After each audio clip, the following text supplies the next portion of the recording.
Agar dai mencapai profesional dalam berdakwah dan menghasilkan sesuatu yang optimal, maka para dai mesti menguasai paling tidak 3 hal.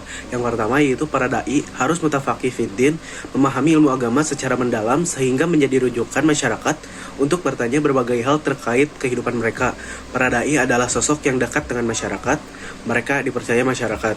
Yang kedua, para dai itu sosok yang memahami perkembangan zaman dan keadaan dalam berbagai bidang dengan beragam sisi, baik sisi positif yang memberi harapan maupun negatif yang mengkhawatirkan. Para dai harus memanfaatkan kemajuan teknologi seperti mengisi media sosial dengan konten berisikan amar ma'ruf nahi mungkar juga dilakukan secara online sebagaimana sekarang ini.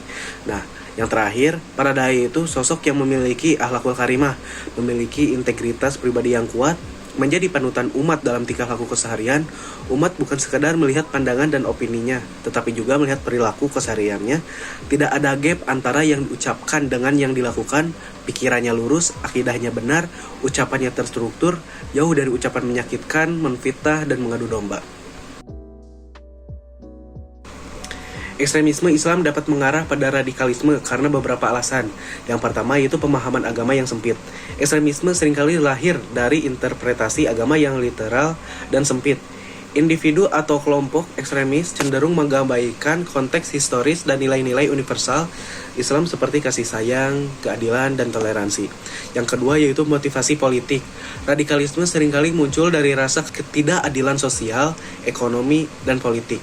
Beberapa kelompok ekstremis menggunakan Islam sebagai justifikasi untuk melawan kekuasaan atau sistem yang dianggap opresif, meskipun tujuan mereka seringkali bersifat politis bukan murni religius.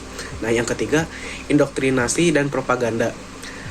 Banyak kelompok ekstremis menggunakan propaganda untuk memanipulasi dan merekrut individu. Mereka menanamkan narasi bahwa kekerasan adalah cara yang sah untuk membela agama atau menciptakan perubahan. Sebagai catatan, Islam sebagai agama tidak mendukung ekstremisme atau radikalisme. Fenomena ini lebih banyak berkaitan dengan interpretasi tertentu atau faktor sosial politik yang melatar belakanginya. Nah, pemahaman Islam moderat adalah cara pandang dalam beragama yang tidak ekstrem, baik ekstrem kanan maupun ekstrem kiri. Islam moderat juga dapat diartikan sebagai Islam humanis yang dapat mengayomi semua lapisan sosial, baik etnis maupun agama. Tarif jasa dakwah adalah topik yang sensitif karena terkait dengan aspek spiritual, ekonomi, dan budaya dalam masyarakat muslim.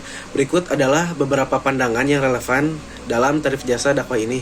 Yang pertama itu dakwah sebagai ibadah, bukan sebagai bisnis. Dalam Islam, dakwah adalah kewajiban bagi setiap muslim untuk menyampaikan ajaran agama. Dakwah yang tulus harusnya tidak dimotivasi oleh keuntungan materi, melainkan sebagai bentuk pengabdian kepada Allah. Yang kedua yaitu kebutuhan profesionalisme. Di sisi lain, dakwah juga memerlukan profesionalisme. Pendakwah sering membutuhkan waktu, tenaga, dan biaya, misalnya untuk transportasi, riset, atau persiapan materi.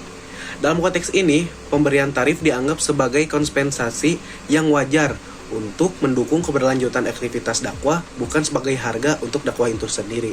Nah, yang ketiga yaitu etika transparansi. Jika tarif atau honor yang ditetapkan, transparansi penting untuk menjaga kepercayaan. Pendakwah perlu menjelaskan tujuan penggunaan dana tersebut, misalnya untuk mendukung kegiatan dakwah lainnya atau untuk menutupi kebutuhan dasar mereka. Nah, kesimpulannya, isu tarif jasa dakwah ini harus dilihat secara proporsional dengan menjaga keseimbangan antara niat ikhlas berdakwah dan kebutuhan praktis pendakwah. Pendekatan yang tepat adalah yang tidak merusak nilai spiritual dakwah sekaligus menghormati usaha dan pengorbanan pendakwah. Ada baiknya seorang pendakwah memerhatikan 4 etika ketika ingin menggunakan humor dalam berdakwah. Yang pertama yaitu humor yang disampaikan masih dalam kadar yang diperlukan, seperti untuk memberikan gairah pada jamaah yang sudah mulai lesu dan bosan. Yang kedua, isi humor yang disampaikan tidak bertentangan dengan ajaran agama Islam, tidak memojokkan maupun menghina satu suku atau etnis tertentu, serta tidak menimbulkan dampak perpecahan di masyarakat. Yang ketiga, konten humor tetap bernuansa pesan yang ada hikmah dan pelajaran yang mendukung materi dakwah. Karena mau bagaimanapun, humor yang diselipkan dalam dakwah sejatinya memiliki kandungan pesan yang mendidik dan membawa nilai, misi, pencerahan. Humor yang pas niscaya akan memiliki efek yang kuat dalam menanamkan jemaah untuk melakukan perubahan mindset ke arah yang lebih baik, cerdas, dan berkemajuan. Ustadz Hanan Attaqi muncul sebagai sosok pendakwah yang sukses menarik perhatian kaum milenial dan Gen Z. Faktor yang membuat Ustadz Hanan menonjol yaitu adalah gaya dakwahnya yang santai, penggunaan media sosial, terus serta materi yang relate dengan kehidupan sehari-hari di generasi muda ini.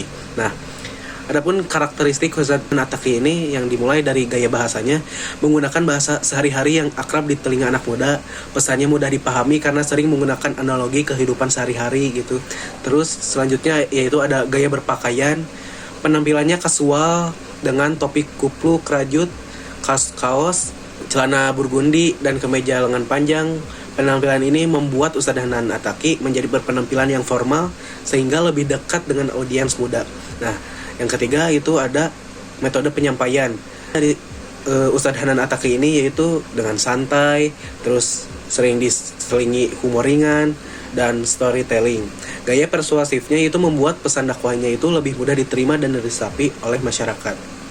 Nah, lalu ada pendekatan nih di dalam media digital ini dari seorang Ustadz Hanan Attaqi, yaitu memanfaatkan platform digital.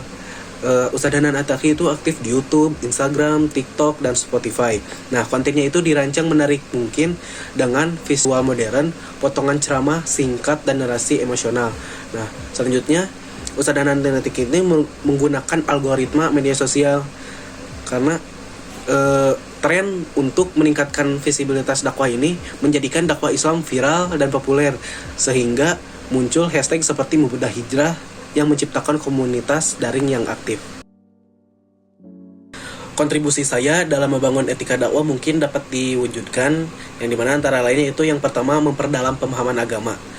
Saya akan terus belajar dan memperdalam ilmu agama agar memiliki pemahaman yang benar dan tidak menyimpang. Hal ini penting agar dakwah ini disampaikan didasarkan pada pengetahuan yang sahih dan tidak menimbulkan kesalahpahaman.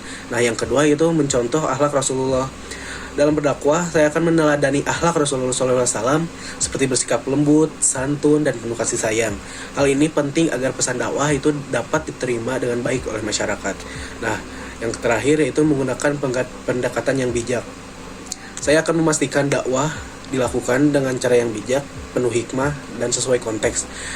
Pendekatan yang kasar atau memaksa hanya akan menimbulkan resistensi dari audiens. Nah, sekian dari saya. Mohon maaf bila ada kesalahan kata. Wassalamualaikum warahmatullahi wabarakatuh.